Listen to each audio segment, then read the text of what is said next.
Hello, this is Horror Studio One, and this is my unedited podcast. Hello, this is Horror Studio One, and it's that time of day again for my unedited podcast. And just right in front of me, there is a gracious-looking apple. I'm so hungry right now. I'm gonna eat that apple after I finish this podcast. The reason that I'm so hungry is because I woke up very early today because I was at a wedding. Ooh. Horror Studio One is not getting married. One of Horror Studio One's cousins is getting married, and we were at the wedding the whole day almost. It's the afternoon right now. Been there a while. We just got back, chilling at the house for a bit, and then we're gonna go back there and finish the ceremony and I guess the after party kind of thing. Congratulations, man! I just wanted to give a shout out to my cousin. I can't tell his name, but if you guys have been following me, you guys will know that yes, this is the cousin that I went backpacking with in China. So it was the guy that we had that paranormal experience. If you guys want to go back and listen to that, it's in my unedited podcast number 2, my haunted backpacking trip. So that's the guy that's finally becoming a man, you know? And it's kind of, I feel like I'm getting old.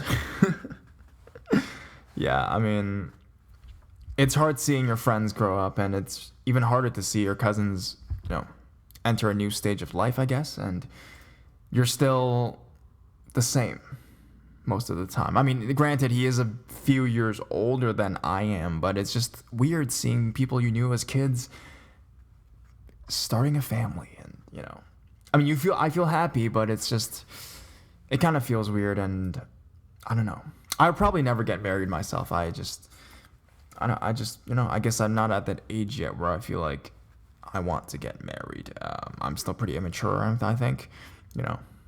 I am, past 18, but I still act like I'm 17 kind of thing. So if you guys know me, you guys will probably agree with what I'm saying. So yeah, I'm really happy for the guy, man. If you're listening to this, I know they might. Congrats, man. Congrats. Anyways, that was pretty sentimental. Yes, today's topic is going to be a bit longer than usual, I think. It's because there's 10 of these, and I actually got this topic, 10 creepy Asian urban legends, from an article online. So if you guys want to check out that article, I may or may not put the link in the description. But regardless, you guys can probably just Google search this. Again, Google's my friend.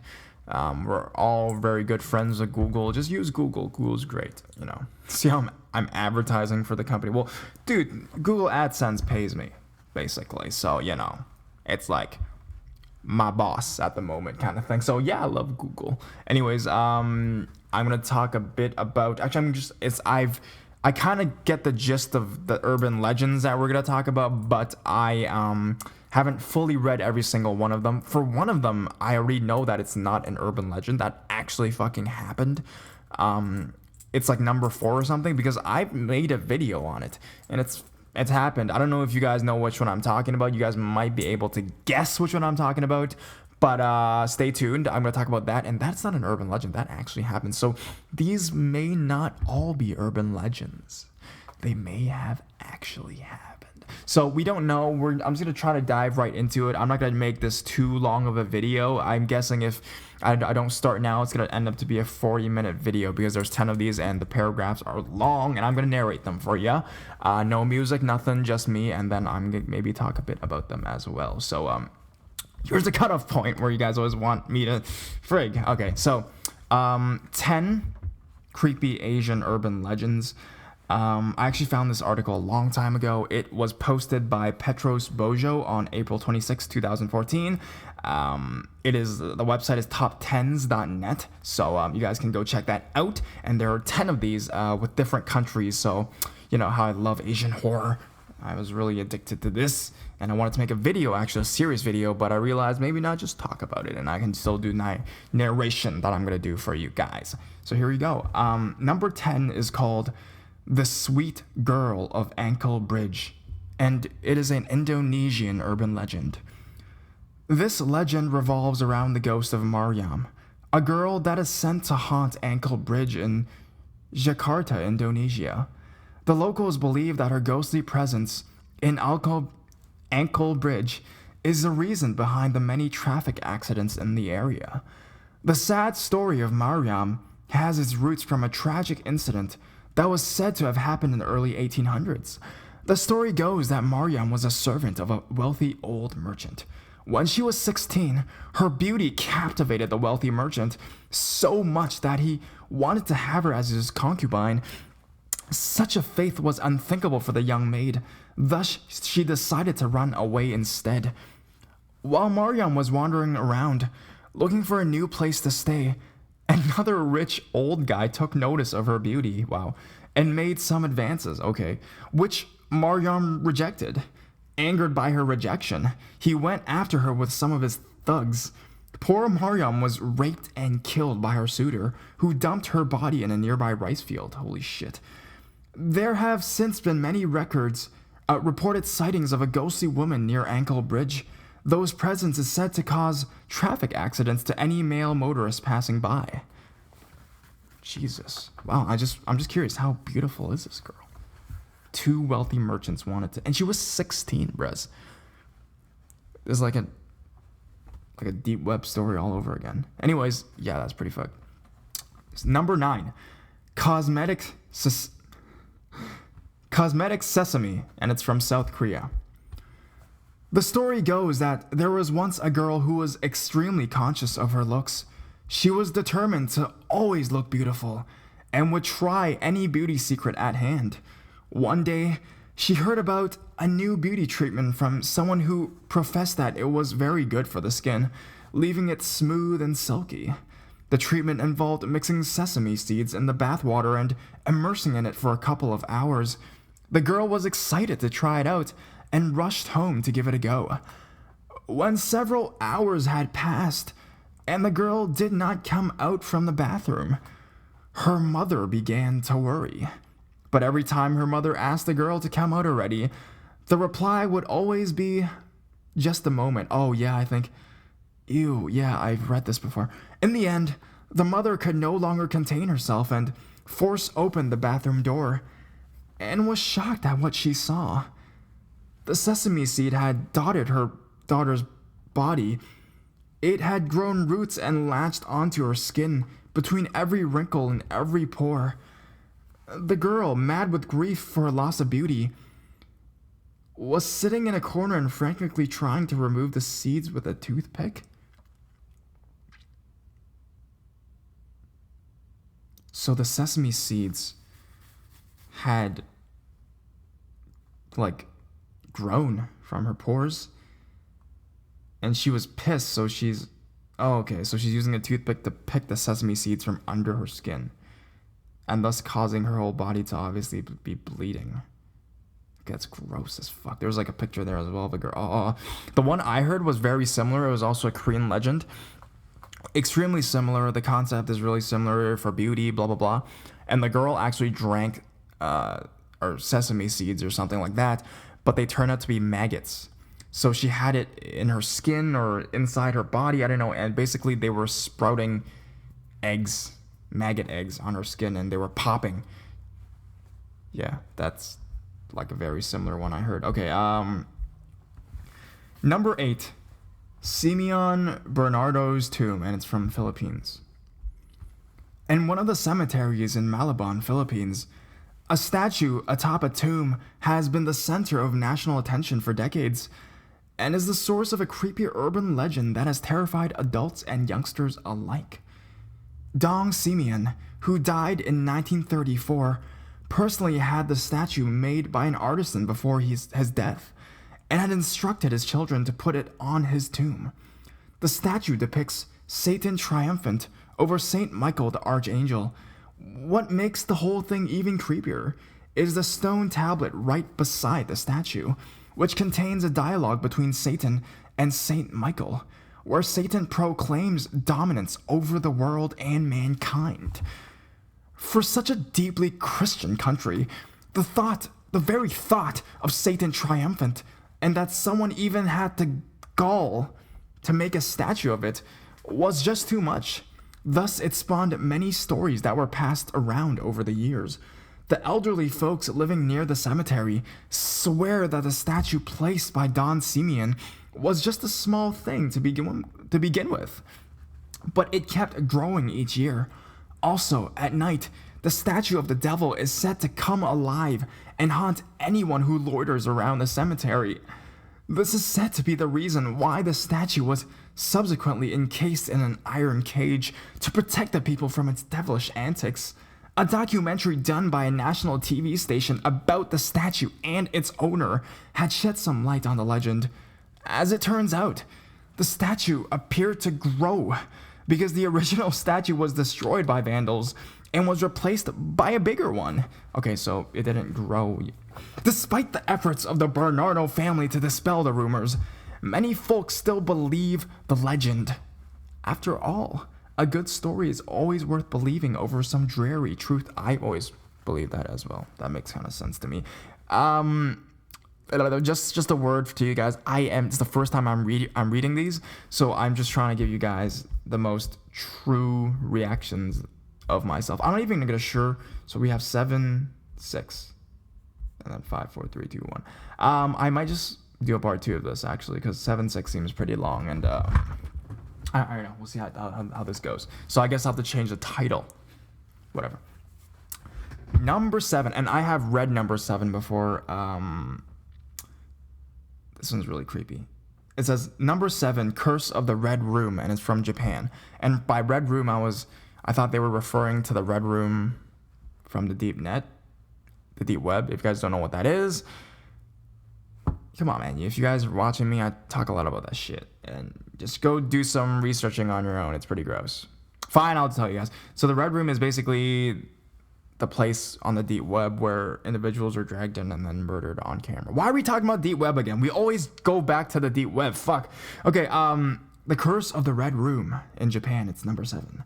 It looks like monsters and paranormal forces that find delight in murdering innocent teens in Japan have gone online as well. The Red Room is an internet pop-up that announces your forthcoming death. That sounds like The Ring. And you can do nothing about it, since no pop-up blocker can ever stop it from claiming its victim. So, if you are chosen as the Red Room's next victim, the best thing for you to do is compose a good goodbye letter to your loved ones, for death is sure to come shortly afterwards. The cursed pop-up appears as a red window with Japanese lettering that translate to "Do you like ... question mark?" accompanied by a cute but sinister voice reading it out loud. "Do you like cookies?" I don't know. AV. When you try to exit the window, things get worse. No matter what you do, the window cannot be closed. Each click of the mouse reveals more letters until the message will finally read, "Do you like the Red Room?" Okay. Once the full message is revealed, the computer screen is swathed in a red and a list of names will appear on the red backdrop. Names of victims of the Red Room. What follows soon afterwards is the victim's death by suicide. Why is it called the Red Room? Well, before the poor bugger farts his last fart, he paints his room with his own blood. How does he do it? No one knows. We're guessing a squeegee since they spread blood very evenly. Okay, he wrote that. Okay, I didn't just make up that joke. Sounds like the Death Note. Sounds like something the Death Note would do. Okay, so we still have some time. Guys, I'm always checking the time because I'm trying not to make this too long, man. So how you guys doing? You guys still here with me? Love you. Number 6, Mario Labo, and it's from the Philippines as well. See, I told you Philippines has a lot of this stuff. Maria Labo, who is said to have lived in one of the island provinces in the Fazayes, was once a happy wife to a policeman and a mother of 2 sweet boys. But her husband's salary was not enough to make ends meet. To help her family get by, Maria opted to work as a caregiver for an old man in town, without knowing that the old man was an Aswang, which I guess is a ghost or demon. The old man was already frail and desperate to die. Actually, you know what? Let's see what Aswang is. Aswang is a vampire-like witch ghoul. Oh shit. Okay, yeah, so a demon. The old man was already frail and desperate to die, but an Aswang could not die unless he bequeaths the curse to someone else. Taking the opportunity that comes with having a naive village girl at hand, he secretly passed the curse on to Maria. Several months after the old man died, Maria, unemployed and hoping to give a better life for her family, she went to Canada. Is it going to come back to me now? As an overseas worker, and returned after a couple of years. Maybe it has to do with the cold Canadian air and maple syrup. You fucking racist. We don't all drink maple syrup, you guys.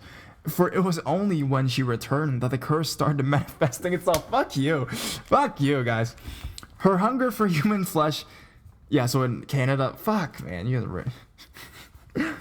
Her hunger for human flesh. I'm Canadian, if you guys haven't noticed. That's why this strange yet comical reaction. Don't get annoyed. Her hunger for human flesh quickly became unappeasable. When her husband went home one night, he found their house oddly quiet. He went into the kitchen where Maria was cooking dinner. He asked her where the kids were, and Maria merely pointed at the large pot atop the stove. When the husband opened the lid of the pot, he saw the kids, chopped and well seasoned, simmering away in thick broth, ready to be served for dinner. Enraged, her husband grabbed a big knife from the kitchen table and struck her. The blow wounded Maria's face and forced her to flee the house. This urban legend started in the early 2000s and is still going strong, especially in the Vizazes and Medano. It says that Maria is always on the move and never stays anywhere for long, out of fear that someone might notice she's an Aswang. Maybe a time will come when she's bored of the Philippines and goes somewhere else. Perhaps New Zealand will be her next liking. I mean, this one doesn't have to be a ghost story. I mean, this woman could have just simply been fucking insane and killed her kids. Just the fact that she's an Aswang adds that paranormal urban legend thing, but it could be true. Maria Labo, she could be a real person, right? She was in Canada. Anyways, so we're at that cutoff point, which means I have to drink some water. Yeah. What are you guys gonna do about it? Some people probably hate me drinking water halfway in my thing. I'm sorry. Number 5. Orang Minyak, Malaysia. I've been to Malaysia before.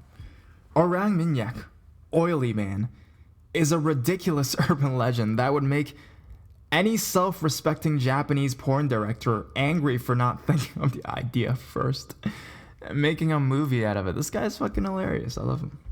An Orang Minyak is a regular chap who has learned some black magic and uses it to both rob and rub.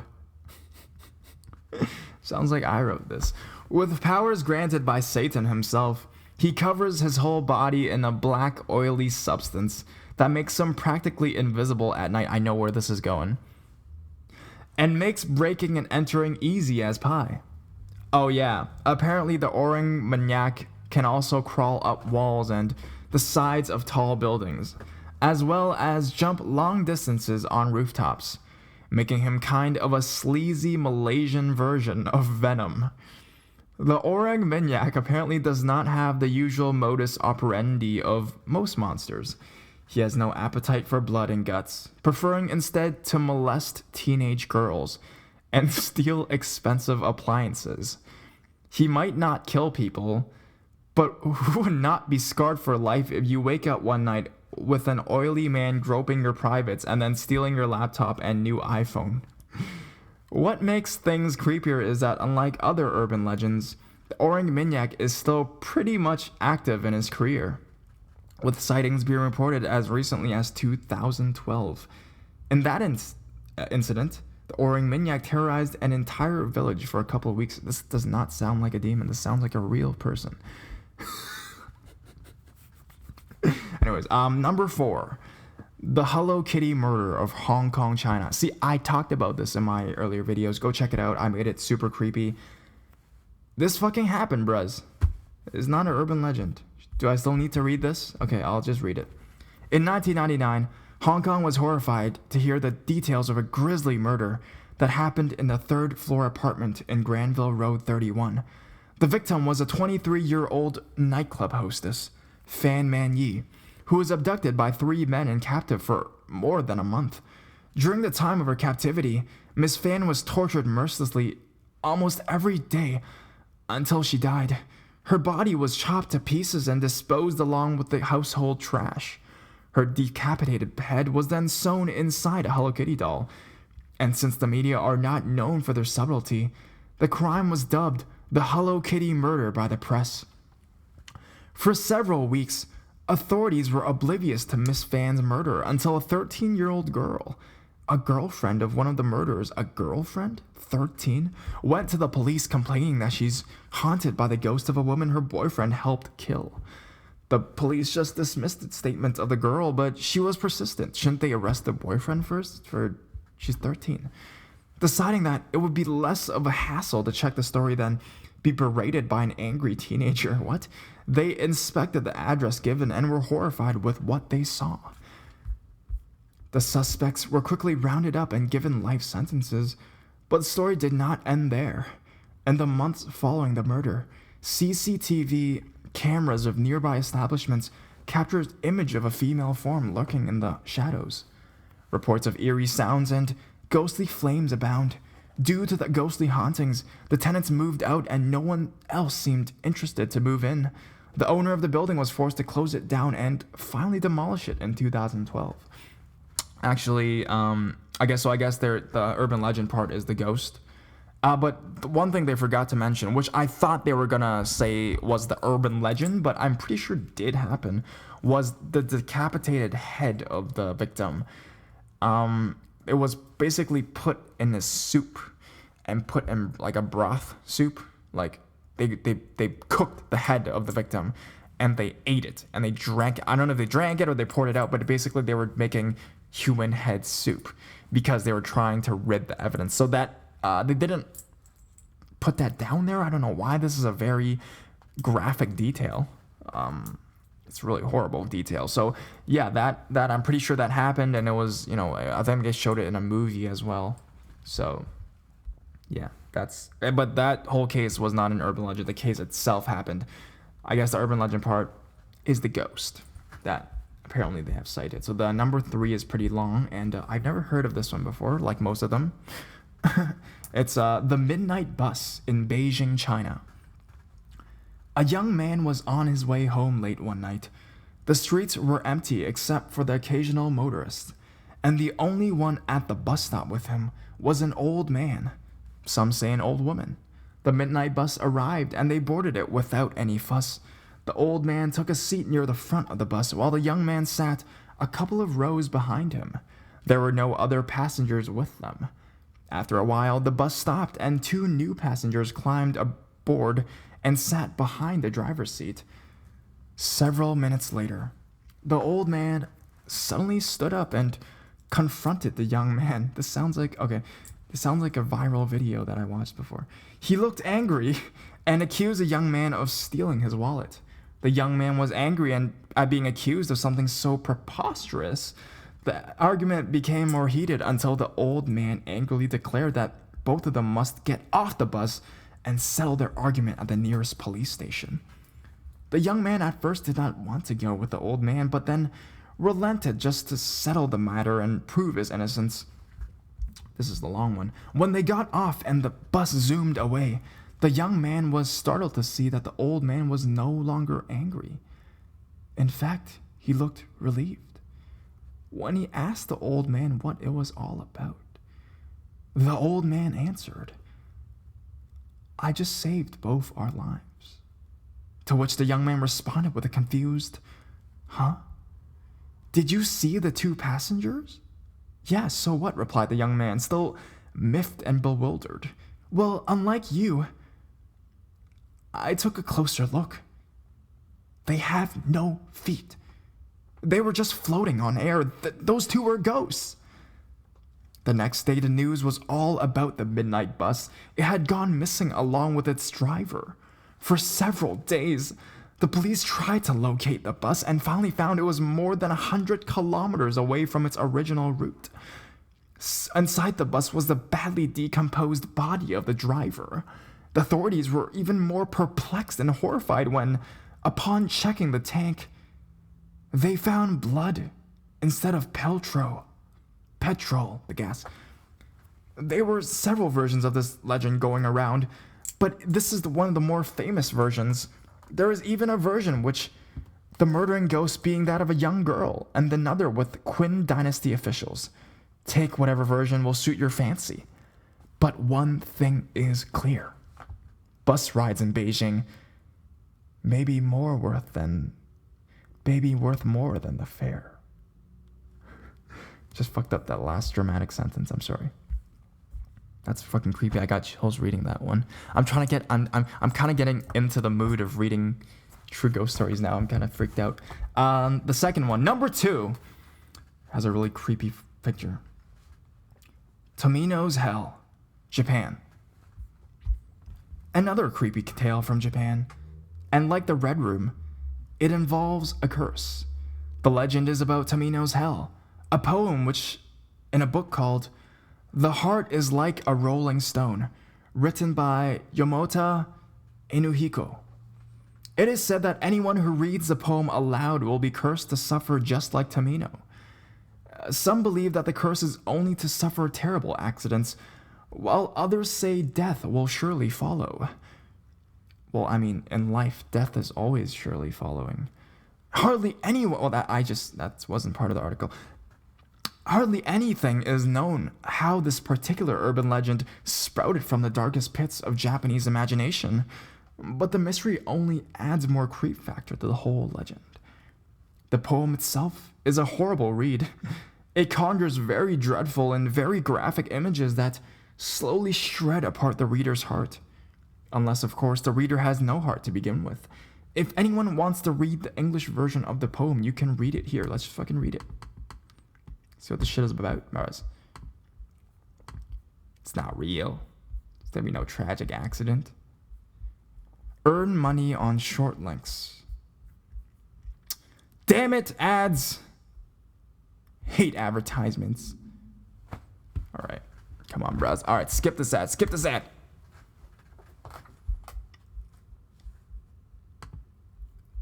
Okay. 404 page not found. Damn it! Not only did you trick Horror Studio 1, but you also tricked the readers. I mean, my viewers, my listeners. I don't know. I'm just confused now. Anyways, there are some foolhardy individuals, I really want to read this poem, who read the poem aloud and later claimed to have suffered no ill effects. However, there are those, and there are a lot of them, who say otherwise. If someone reading this wants to tempt fate and try it out, if the curse is true or not, make sure to read it in its original Japanese and tell us how things work out afterwards. Best of luck. Sounded so cheery at the end. Number 1. Mai Nak Pra Kanong, and it's from Thailand. There once lived during the reign of King Mongkut, 1851 to 1868, a beautiful girl named Nak, who was married to a man named Tidmak.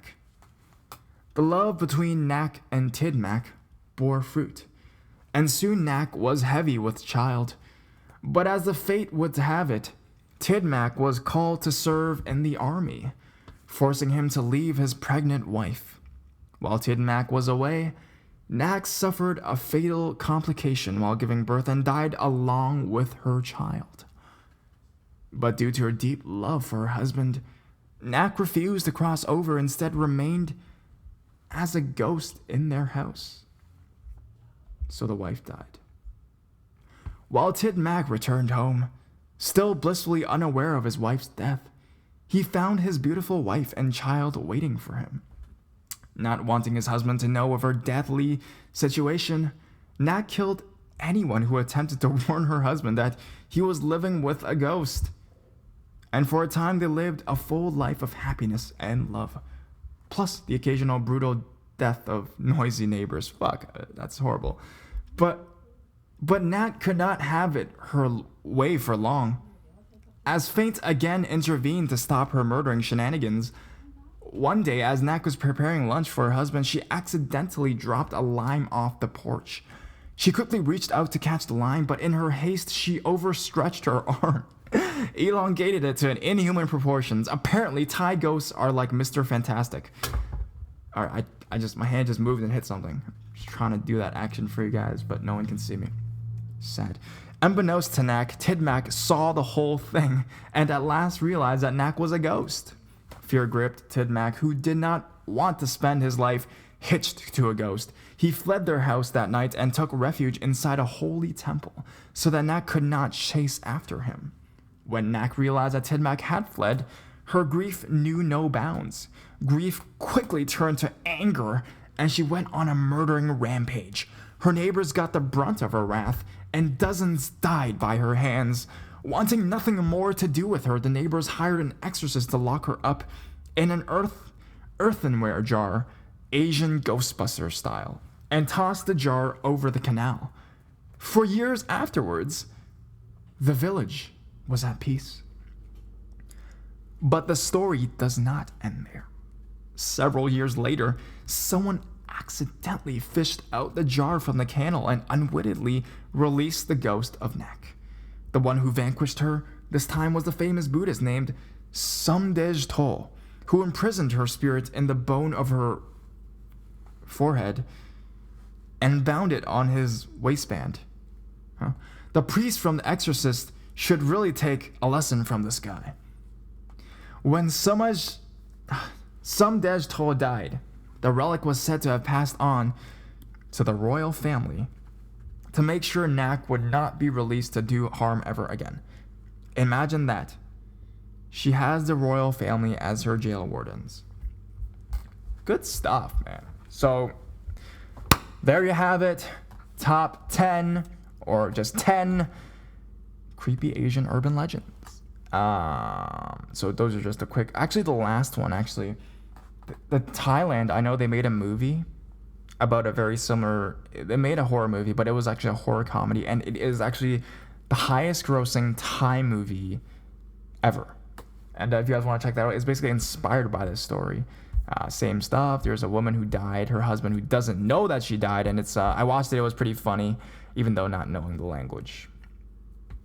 It just exceeds all boundaries. Anyways, this is a long video. Holy fuck. But you know, I only do podcasts 3 times a week now, so I guess you guys might have enjoyed a longer video from Horror Studio One. And I hope you guys did enjoy this video. If you guys want to have any comments or any other urban legends you want to share, please comment in the comment section below. And yeah, I'll talk to you guys next time, I guess. Horror Studio One out. Bye-bye.